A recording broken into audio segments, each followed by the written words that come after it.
Hey, what's up, everybody? This is Fatboy Chronicles, and y'all not new here. You already know what it is. Say it with me. This shit is gonna be what? Delicious. Hey, y'all. So last week we made something real fancy smashy, right? So we did the steak and shrimp, right? So that was really cool. So this week we're gonna come down home a little bit, make something real simple. We're gonna make maque choux. If you've never had maque choux, it's basically Cajun succotash, all right? Except this one's basically just corn, so it's dressed up Cajun corn. But for mine, because I gotta be fancy, right? I'm gonna add crawfish. So it's real simple. Follow me. Hey, for this side dish, it's really, really simple. All you need is some fresh corn, some bacon. Yes, I said bacon, and peep the pork. That's real bacon. Don't bring that turkey stuff around here. Some heavy cream, some scallions, and in here I have one onion, one red bell pepper. If you look real close, that's jalapeno. All right, so I cut up one jalapeno. Depending on your level of spice, you may want to take out the seeds and the membrane. All right, and then of course you got to have butter because butter makes it better. All right, ladies and gentlemen, first things first. We added some bacon to a cold skillet, and then we brought it up temperature to about medium low. Right? Why are we doing this? Because we want all of this fat to render off our bacon, and that's going to be the basis for our maque choux. Now, how much bacon is this? Shit, I'd say about 5 or 6 strips, but I'd probably be lying. I put enough bacon in here till my heart felt content. Now, if you one of those turkey bacon people, I don't really know what you do with this stuff. You probably should stop watching this. But all real bacon people, put enough bacon in there until you feel like that's enough bacon. All right, and then let it render. And while it's cooking off, let's go ahead and shuck our corn. All right, so for this next step, all right, so we're going to go ahead and shuck our corn. It's essential that you use fresh corn. Now, and some stuff, you can kind of find shortcuts and find alternative ways, frozen corn, all that. My suggestion to you is to use fresh corn, right? And I'm gonna tell you why, right? So one, it tastes better. Two, there's corn milk on here, right? So this is gonna be your finished product. So if you see this, if you can look at this closely, all right, so I cut the corn off the cob, but I did it cut twice, right? So I cut the kernels off the first step, and then I dug in and cut it another level to get all of that corn milk off of there, right? So that creaminess from that corn milk is what's really gonna make our maque choux really take off. Bacon is good all the time, and all the time, bacon is good. All right, check this out, y'all. So the bacon's been going about 5 minutes, and look what we got here. All of this good fat that's been rendered off the bacon, right? And so you notice it's not popping real hard and all that because we kept that fire on low. We want to make sure we render nice and slow all of that good flavor, all the good fat out of that bacon. That's going to make sure that our bacon remains crisp. All right, and then we're going to use that fat as a base for our maque choux, which we cut the corn off. So we took the ears, we cut the kernels off, and then we came behind and did another cut to cut the corn milk off. So all we're going to have to do is put everything together with some onions and peppers, and we're going to have a really easy but delicious side dish in a few short minutes. All right, so we took our bacon out. We put it on the side on some paper towel so it can drain a little bit. And then now we have all this good bacon fat and a little fond that's left. And now we're going to add our onions and peppers. All right, so we're going to cook these until they're translucent, season these a little bit, and then add our corn. All right, onions and peppers are looking real good here. Remember, we added one jalapeno and we de-seeded it. And now we're ready for our corn. All right, so that's about 4 or 5 ears of corn that we're going to add to this. We're going to add some butter and garlic, and then we're going to season it. All right, to season. All right, I added fresh sliced garlic. Y'all, stop using that canned mint stuff. Stop using it, right? Fresh sliced garlic, and then that right there is some chicken base. All right, and so then here I have my house seasoning blend. So that's a location seasoning, and just your everyday, house seasonings. All right, so that's all we need.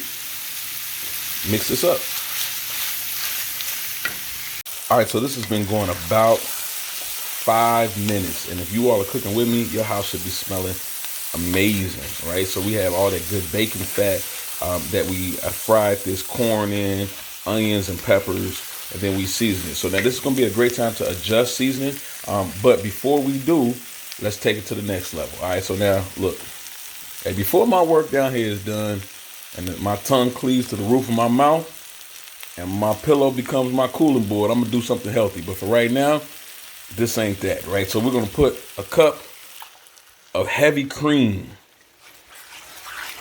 into our corn. So 1 cup of heavy cream And then we're gonna put just a sprinkle of brown sugar. But before we do that, let's taste it first before we add any brown sugar, because it might not need it if the corn was already sweet. Oh yeah, the butter too. I forgot that part. You can't forget that part. So we got about this is 4 tablespoons of butter. It's fat shit. I already know.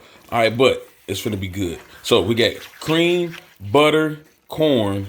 We're gonna mix all this up, and then if needed, we're gonna add just a touch of brown sugar. Right? You only add brown sugar if you're if you're making this and maybe corn is out of season, and so the corn may not be as sweet as it should be. That's a perfect time to add brown sugar, but you don't need it. All right, so we're gonna let this go and simmer for about 10-15 minutes. All right, so everybody, as mine is coming up and reducing, and these flavors are concentrating. All right, I tasted mine, and this is a great time for you to adjust your seasoning. Mine definitely needed a little bit more spice, so I'm gonna add just a little bit of crab oil flavor. Now, crab oil seasoning is very intense, very spicy, so you do not need to add a lot. All right, so again, you adjust your seasonings as you go. You can always add more seasoning, but you can't take it out. So be really sensitive with that. Can y'all hear that? Can y'all hear that, y'all? Hey, that's the sound of deliciousness right there. All right, we could be done here. We can stop because technically our maque choux is done. All right, so we have onions, peppers, corn. All right, so it's kind of reminiscent of succotash, except you would add the beans and the tomatoes if it was succotash. But instead of adding those, we're gonna do some fat shit. What are we gonna do? We got a pound here of crawfish tails. All right, so let's dress it up. Since we're gonna do New Orleans style, let's dive all the way in. Let's do it all the way New Orleans. Gonna add a pound of crawfish tails.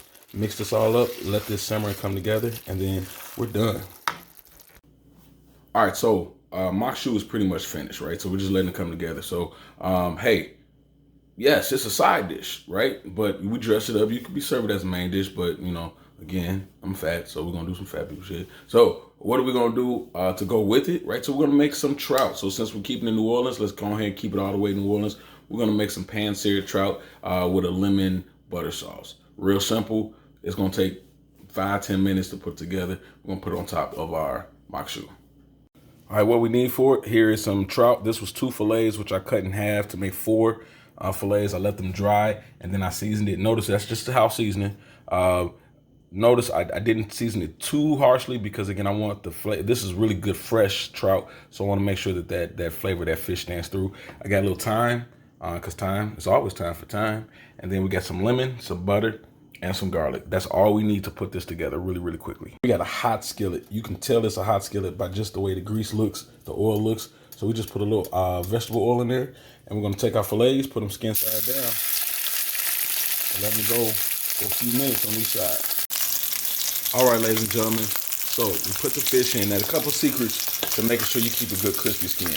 All right, so mainly you wanna make sure you have space in your skillet. You want to make sure you have a really hot skillet, and then look for this. The fish is going to tell you when it's ready to flip, but don't touch it. Right? If you do too much touching, it's going to you're not going to get that good crispy skin. Right? So it's already beginning to pull away from the skillet. That means it's ready to flip. We're going to flip it. So we did 2 minutes on one side. Let's flip this over. Lord, let's hope it's good. Oh yeah, good. Yeah, that's what we wanted. A good crispy skin. So we did 2 minutes on one side. We're going to do about 90 seconds on the other side. All right, so let it go.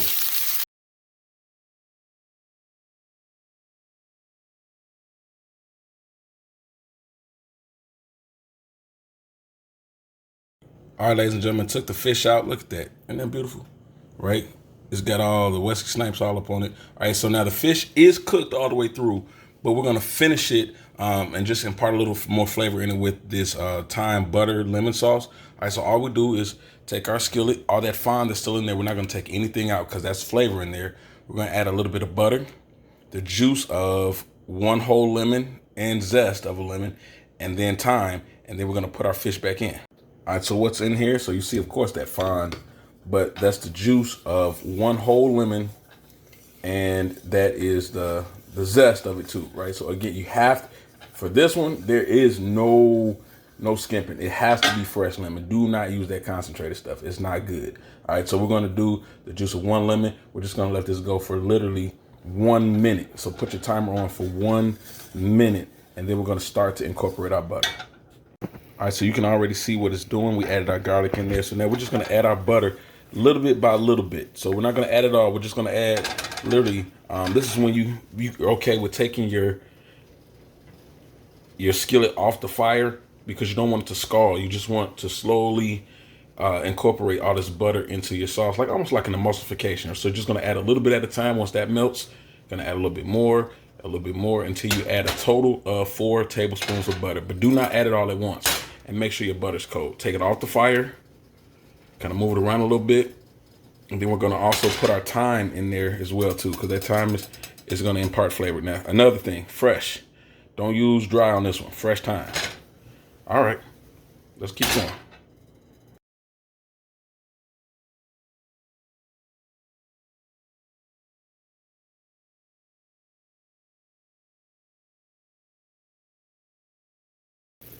Here we go, ladies and gentlemen. This only took a few moments, and already we have this great herbaceous lemon thyme butter sauce, right? So we're going to use that.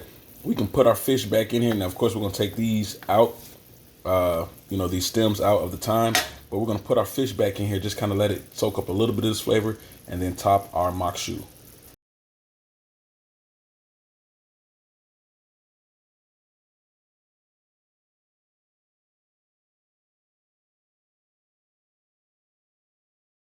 Hey, so we're here, right? So there we have our crawfish corn maque choux, and we top that with our rainbow trout with a herb butter lemon sauce. That lemon sauce, I just tasted it. It's amazing. I can't wait to dig into this. Hey, simple ingredients, really simple, but this is, look, it looks elegant, right? You go on a date, you make this, hey, things can happen for you. All right, so, hey, real simple ingredients, but y'all already know here comes the best part of the night, the tasting part, right? So we made it. Boom. Hey, that looks really good. All right, so we added our green onions on top because, of course, you got to add that for color and for that brightness, that freshness. All right, so corn maque choux. Let's taste that first.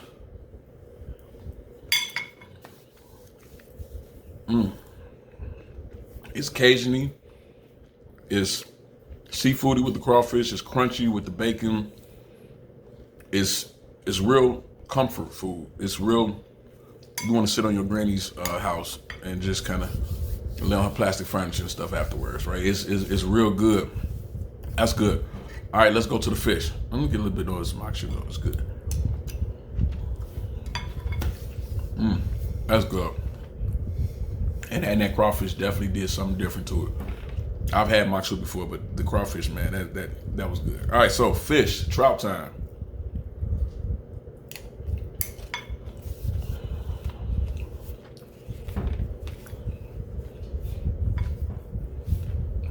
It's a meaty. The trout is a meatier fish, so that trout tastes really good. That crispy skin really did it for me. And then, hey, the brightness. So that lemon sauce on top of the richness of that corn with the garlic and all that, that lemon sauce really adds a level of brightness to this whole thing, kind of wakens it up, and it's really good on this fish. And lemon and fish is going to work regardless. So this was amazing. Hey, make this one. All right, let me know when you make it. Tag me in your video or whatever. Take pictures of it. Hit my inbox, whatever. So try this one out. So it's maque choux with crawfish, and then we made a pan-seared trout with an herb lemon garlic sauce, right? All right, so next time, you already know it's gonna be delicious. Thanks for cooking with me.